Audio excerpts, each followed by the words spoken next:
اعوذ باللہ من الشیطان الرجیم بسم اللہ الرحمن الرحیم حسین منی و انا من الحسین احب اللہ من احب حسینا۔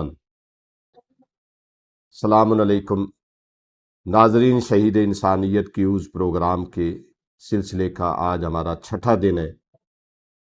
آپ سب کو میں خوش آمدید کہتا ہوں، اور مقدمے کے اختتام کے بعد آج ہم پہلا باب شروع کر رہے ہیں۔ انشاءاللہ 9 ربیع الاول کو 5 خوش نصیبوں کو 5,000 روپیہ کیش انعام دیا جائے گا۔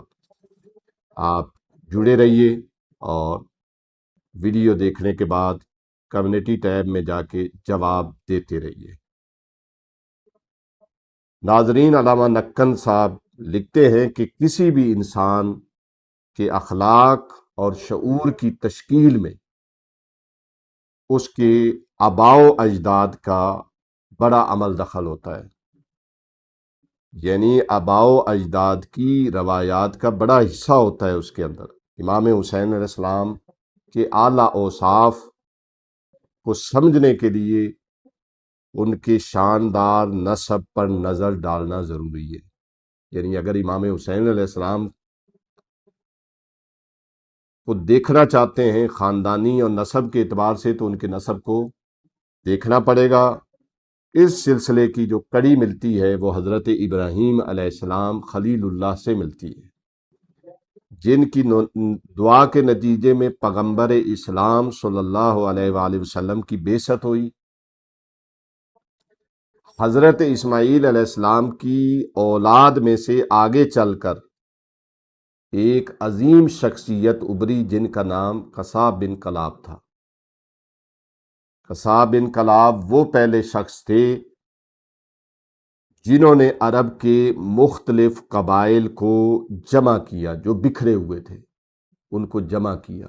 اسی وجہ سے ان کو مجمع یعنی جمع کرنے والا کہا جاتا ہے۔ تو جناب قصا بن کلاب وہی ہیں کہ جنہوں نے بکھرے ہوئے قبائل کو جمع کیا۔ اس کے بعد انہوں نے مکہ میں جمہوریت کی بنیاد ڈالی۔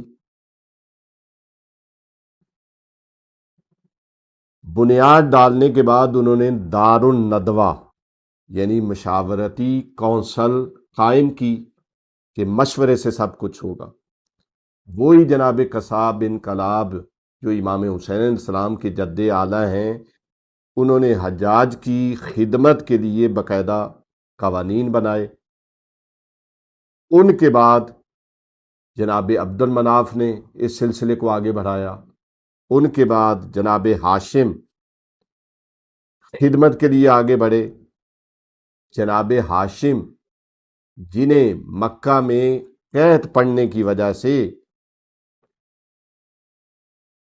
جب قحط مکہ میں پڑا تھا تو جناب ہاشم نے لوگوں کو سرید یعنی شوربے میں روٹی بھگو کر سالن بنایا شوربے والا، اس کے اندر روٹی ڈالی اور لوگوں کو کھلایا، جس سے ان کا لقب پڑا ہاشم۔ یہ وہ سخاوت اور انتظام تھا جو نسل در نسل امام حسین علیہ السلام تک پہنچا۔ یعنی امام حسین علیہ السلام کے آباء و اجداد بھی پاک و پاکیزہ، سخی، یہ سلسلہ امام حسین علیہ السلام تک پہنچا۔